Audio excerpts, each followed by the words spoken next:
Well, hey, today we're diving into a brand new character study on David. That's right. And it's going to start with him taking down one of the most famous adversaries in the world named Goliath. David and Goliath, right? So we're going to be reading from First Samuel chapter 17. Couldn't get that out. That was a little tough. Easy for you to say. Yeah, easy for me to say. 1 Samuel 17. We're going to look at a young man who has confidence in God and confidence in the skills God gave him. So that's what it's all about here on HC Daily.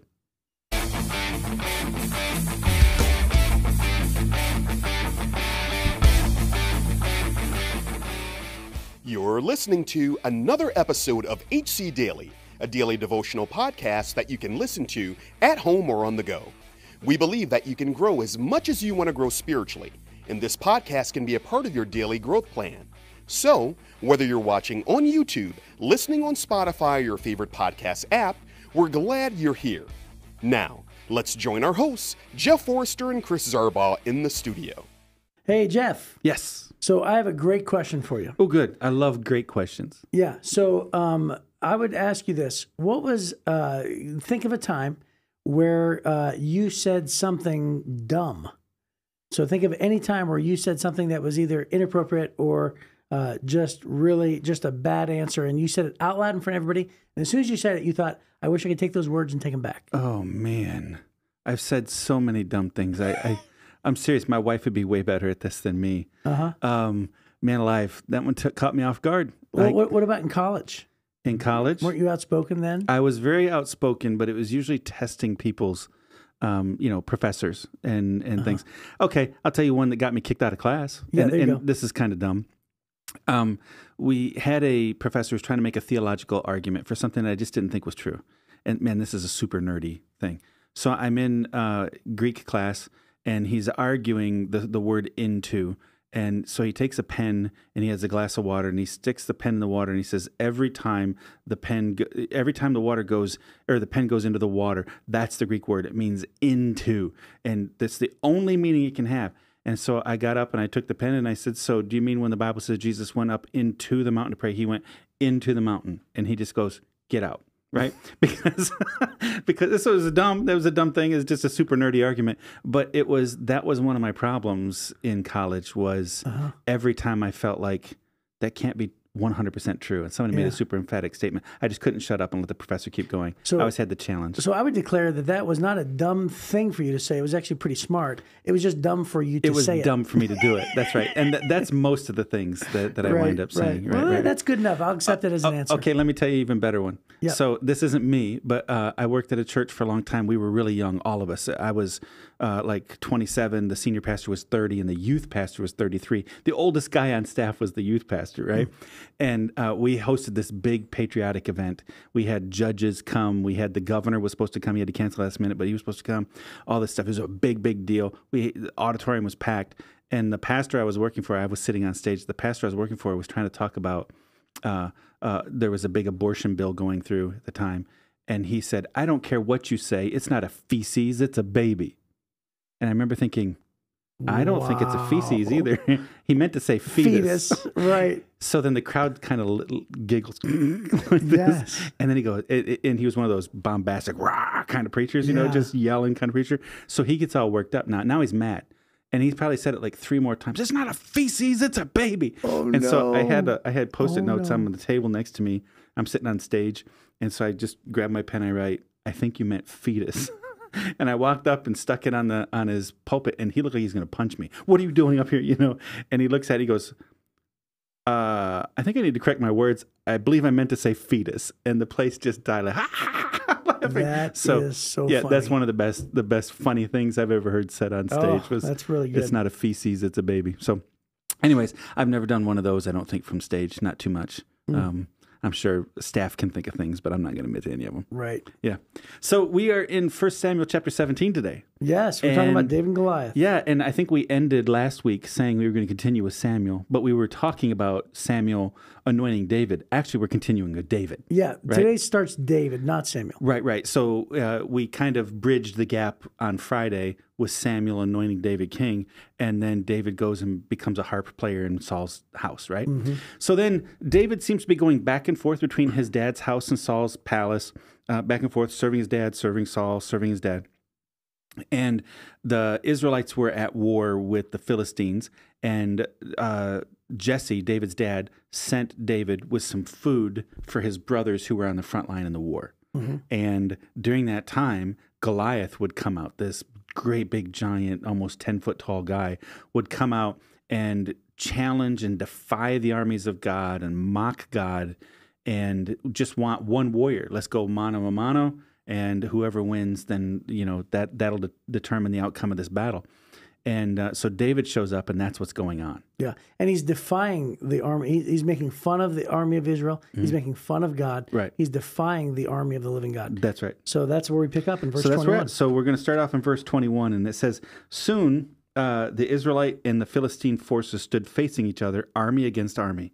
David left his things with the keeper of supplies and hurried out to the ranks to greet his brothers. As he was talking with them, Goliath, the Philistine champion from Gath, came out from the Philistine ranks. Then David heard him shout his usual taunt to the army of Israel. As soon as the Israelite army saw him, they began to run away in fright. 'Have you seen the giant?' the men asked. 'He comes out each day to defy Israel. The king has offered a huge reward to anyone who kills him. He'll give the man one of his daughters for a wife, and the man's entire family be exempted from paying taxes.' And David asked the soldiers standing nearby, 'What will a man get for killing the Philistine and ending his defiance of Israel? Who is this pagan Philistine anyway? What that he is allowed to defy the armies of the living God?' And these men gave David the same reply. They said, 'Yes, that is the reward for killing him.' But when David's oldest brother Eliab heard David talking to the men, he was angry. 'What are you doing around here anyway?' he demanded. 'What about those few sheep you're supposed to be taking care of? I know about your pride and deceit. You just want to see the battle.' 'What have I done now?' David replied. 'I was only asking a question.' He walked over to some others and asked them the same thing and received the same answer. And then David's questioners reported to King Saul, and the king sent for him. 'Don't worry about this Philistine,' David told Saul. 'I'll go fight him.' 'Don't be ridiculous,' Saul replied. 'There's no way you could fight this Philistine and possibly win. You're only a boy, and he's a man of war since his youth.' But David persisted. 'I've been taking care of my father's sheep and goats. When a lion and a bear comes to steal a lamb from the flock, I go after it with a club and rescue the lamb from its mouth. If the animal turns on me, I catch it by the jaw and club it to death. I've done this to both lions and bears, and I'll do it to this pagan Philistine too, for he has defied the armies of the living God. The Lord who rescued me from the claws of the lion and the bear will rescue me from this Philistine.' Saul finally consented. 'All right, go ahead,' he said, 'and may the Lord be with you.' Then Saul gave David his own armor, a bronze helmet and a coat of mail. David put it on, strapped a sword over it, and took a step or two to see what it was like, for he had never worn such things before. 'I can't go in these,' he protested to Saul. 'I'm not used to them.' So David took them off again. He picked up 5 smooth stones from a stream and put them into his shepherd's bag. Then, armed only with his shepherd's staff and sling, he started across the valley to fight the Philistine. Goliath walked out toward David with his shield bearer ahead of him, sneering in contempt at this ruddy-faced boy. 'Am I a dog,' he roared at David, 'that you come at me with a stick?' And he cursed David by the names of his gods. 'Come over here, and I'll give your flesh to the birds and wild animals,' Goliath yelled. But David replied to the Philistine, 'You come to me with sword, spear, and javelin, but I come to you in the name of the Lord of heaven's armies, the God of the armies of Israel, whom you've defied. Today the Lord will conquer you, and I will kill you and cut off your head. And then I'll give the dead bodies of your men to the birds and wild animals, and the whole world will know that there is a God in Israel. And everyone assembled here will know that the Lord rescues his people, but not with sword and spear. This is the Lord's battle, and he'll give you to us.' As Goliath moved closer to attack, David quickly ran out to meet him. Reaching into his shepherd's bag and taking out a stone, he hurled it with his sling and hit the Philistine in the forehead. The stone sank in, and Goliath stumbled and fell face down on the ground. So David triumphed over the Philistine with only a sling and a stone, for he had no sword. Then David ran over and pulled Goliath's sword from its sheath. David used it to kill him and cut off his head. And it's one of the only times where I read gruesome things like that, and instead of saying yuck like I have in the past, I say yes. Yes. It's such a cool story. It's a great story. It's so epic, and it's because, it's just pretty clear here. David is demonstrating absolute faith. He is super confident that God is with him, that this is an opportunity that, is placed before him for a reason. And it says he grabbed. So the first question that we are looking at says, what stands out in this passage to you? And for me, it's only because I've heard it before that he chose 5 smooth stones from the brook. Yeah. And so people would say, well, maybe he didn't have enough faith. He had to choose 5 stones. I've heard somewhere in the past that that there's evidence actually that we read in the Bible that actually Goliath had 4 brothers from Gath. And so people believe, hey, maybe he grabbed 5 stones because he knew that if he killed Goliath, maybe the 4 brothers would come after him. Yeah. So we don't know that for certain, but we do know that the confidence. He was ready. Oh, the confidence. It was awesome. Yeah. So that stands out to me. The other one that stands out to me is the trash talking. Oh, it's so right? great. It's so cool. Great. This is like The Rock, literally trash talking against Stone Cold Steve Austin or something, right? Yeah. These guys are just going at it. So Goliath is like, "Come out here, you little punk," and he's cursing him by his gods, and "I'm going to feed you to the birds." And David just goes off on him, like, "Dude, I'm going to take your head," right? Yeah. And that's a pretty cool. I think of Babe Ruth, who sort of points out in the center field before he swings. Yeah. And this is what David's doing. Yep. He says, "Let me tell you what's going to happen." Yeah, what's going to happen? Yeah. He's like, God's going to give it to you. And then, of course, David throws out the perspective. And he says, we're not going to win it by sword or javelin. God's going to fight this battle for us, and everybody's going to know. He said, then I'm going to cut off your head and then all the other bodies. And so he lays it out. And by the way, all of that comes true after we stopped reading. The story goes on, and it says that. So then, all the Philistines were run off. They were killed. And then they hung Goliath's head on display for everybody to see. So anyway, here the thing that I want to move on to is the question that says, what does this story say about God? And I think that the thing that it says about God is that when a servant like David has confidence, just believing that God is with him, believing that God has certainly called him to this task, David without a doubt knew that he was there for a reason. Yeah. Like it wasn't if, or not kind of, it was absolutely, this is what God has placed me to do. I'm already anointed as king. Yeah. For some reason, this opportunity is placed. So he was very confident. I would say this: when a servant of God is confident that he has been called to a certain task, God can be trusted. And so there's no wavering of faith here. And there's absolutely no coincidence that the stone goes in between his helmet. Right. And it hits him in the one spot in the center of his forehead and sinks in. There's absolutely no way. It's like Luke Skywalker, right? it says, that there's no way you can, and he says, use the force, all that. But remember, he says, oh, I've had womp rats before. Yeah. That's what Luke says, right? That's right. Because he's got to hit that little tiny target. Yeah. And he says, I've hit womp rats. That's exactly what he's doing. Yes. He says, there's no way you could do it. And he says, I've killed a bear. Yeah. Killed a lion. And it was God who did that. And apparently it was bears and lions, because he says every time. Right. And whenever they turned on me to bite me, then that's when I grab them by the beard and club them to death, right? And so he's pretty accustomed to some pretty violent, dangerous things at this point. He's very capable. But one of the things I love about it is they tell him, he says, what will a man get, right, if he wins? And they say, well, the king says he'll give the man one of his daughters to be a wife, and his entire family will be exempted from paying taxes. And David's like, you're kidding me. And he goes on and starts asking everybody, is this true? And they're like, they all keep confirming the same story. I get a wife and don't ever have to pay taxes, and nobody in my family has to pay taxes again? Are you sure this is true? His brother Eliab is like, dude, just lay off. You're such a prideful little punk. He's like, no, did you hear what we get? We get a bride. We don't have to pay taxes anymore. I'm in. Yeah. Well, I think what David was doing was recognizing it as God's opportunity, because think about it, that sort of sets him up on his pathway. Yeah. Because he's been told by a man of God, this is your destiny. Yeah. And he's thinking, this is it for me. Yeah. And by the way, this is my shot. This is my opportunity. This is it. Yeah. You get one shot. Right. And God gave this opportunity. So I think what's happening for him is he's putting all the pieces together. God's prepared me for this. Right. My whole life has been coming to this moment. Right. So he has his older brother who could be a little intimidating. Oh, you should support me, but you're not. Yeah, this is what we're learning about people, by the way. So the one question, what do we learn about God? The other question is, what do we learn about people? Right. And I think one of them is sometimes, you know what, when you know that God has set you up, your whole life is heading in this direction for this purpose, sometimes people that you think should support you won't, but that's okay. Right? Because you can see things that maybe they can't see in your life. God's already been doing this. He goes, that's why I had to fight those bears. That's why I had to fight those lions. That's why I learned how to use a sling. That's why. And then, of course, he can't use Saul's armor, which a lot of times we try to do what everybody else did the way they did it. and wonder why we can't succeed instead of using the skills God gave us. So Yeah. Well, I do want to comment about Saul's armor too, but before I do that, let's stick with this whole "what do you learn about people" thing. His older brother Eliab, or Eliab, however you want to say it.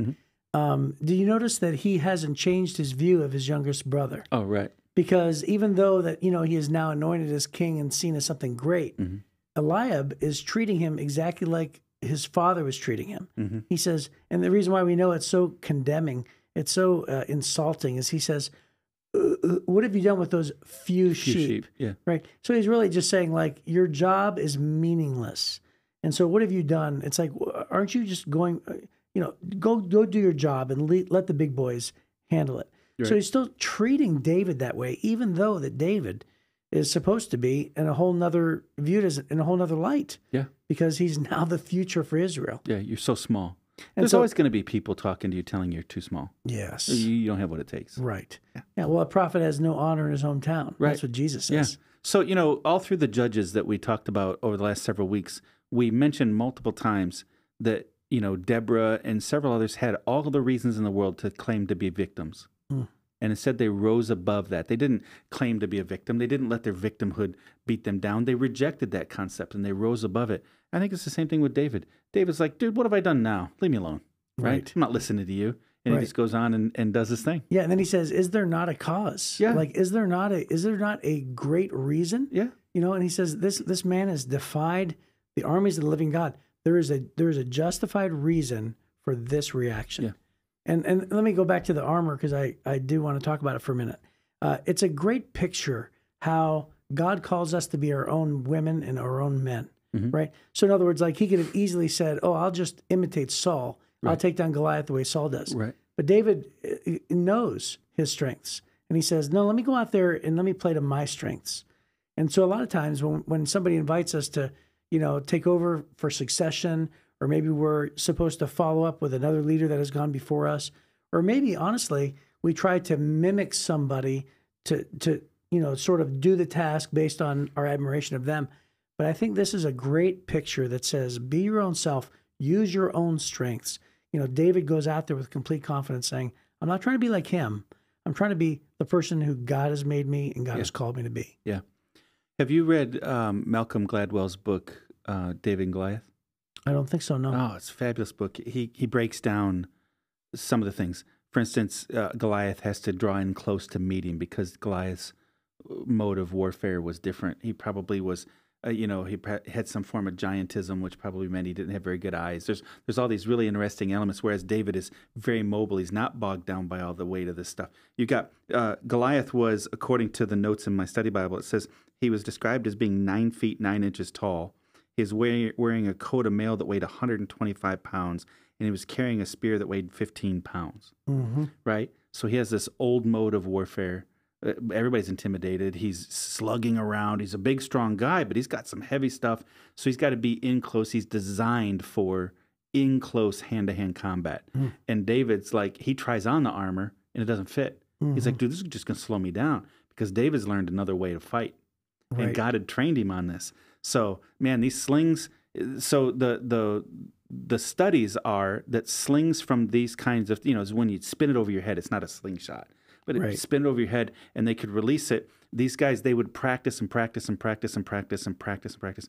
And the velocity of those stones coming out of there would be about the equivalent of a 38 bullet, for a 38 caliber bullet. So to get hit in the head, you're thinking, this guy got clunked in the head. I can get a concussion, but to die, when it's coming from that sling, from those slingers in that day, we know that the Romans could do that, right? The Romans could throw that fast from a sling. And so David whacks this guy, pow, right in the forehead, exactly where it needed to go, precisely on the right thing. And it said that he ran to Goliath. It says he went out quickly to meet him. That's right. Yeah. And so Goliath is lumbering towards him, the Bible says. He's coming towards him. And David was so nimble. He was so smart to not try to do it the way everybody. He was going to lose. And my dad always taught me, never fight another man's battle, right? Don't get in and play another man's game. That's the other thing my dad would say. You're always going to get beat by another man's game. You got to play your game, your rules. And I think that's what he did is he realized, okay, God made me unique. I'm thin, I'm small, I'm young, I'm nimble, I'm fast, and I'm really skilled with this sling. That's gonna be my best shot. You and I both recently went to Tanzania together. Yeah. And we went on a safari. Yeah. And we were next to lionesses. Yes, right? we were feet away. Feet away. Less than 10 feet. Which is an apex predator. Yes. And so to see lions that close to you, but In not the wild. not ones that, we were next to ones that were used to people, in a what is it called, preserve, whatever it is. Well, it was a national park that's 1,200 square miles. So it wasn't a Yes. it wasn't a little petting zoo. These were wild animals. Yeah, they were wild. Yeah, they yeah, were, yeah. but clearly used to people, not irritated by them. If you're out in the middle of the wild like David lived, and imagine this, David was protecting their food, which is a big difference, right? Right. Because we were in like these big jeeps, really not messing with them. Right. But however, if they're coming after your, their food, which is your sheep, Right. You're basically the only one standing in the way of their lunch. And so can you just imagine fighting not only a wild lion, but a lion who's hungry? Right. I just can't even imagine. And so, so David has these experiences, and he probably has nothing but time to practice Oh, right. and anticipation. He's like, I bet you I can knock this, bottle off a cactus. Yeah. Yeah, Right. exactly. Well, that's what we talked about in the last one, that, hidden valleys is where shepherds become kings. He was learning music. He became a world-class musician, and he was one of the best. So the tribe of Benjamin was known for slingers, the people that use slings like that. And so he developed the skill of his tribe. Those were the two things he did. And he did it over and over and over again, and it turned out it was exactly what was needed. Yeah. So it's really cool. So, we all face giants in our life, Yeah. but God will use what he's been developing in you to bring those giants down when you do it for his glory. Yeah. And I would just say this, no matter how big the giant is in your life, it could be just incredibly intimidating.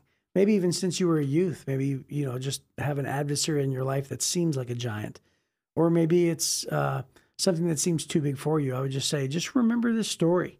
Remember that God honored David because David, more than anything else, said, is there not a cause? There's a reason why someone should stand up and do the right thing. And because that's why I'm here. I'm not here for the pride. Right. I'm here because there's a reason. Right. And so let's just do the right thing, and let's face any giant as long as we do it, and in the name of the Lord. And he says in verse 46, today the Lord will conquer you. That's right. And then it goes, comma, and I will kill you. Right? And I love that. It's we are co-laborers with Christ, Paul said. Yeah. Right? We do our part, God does his part.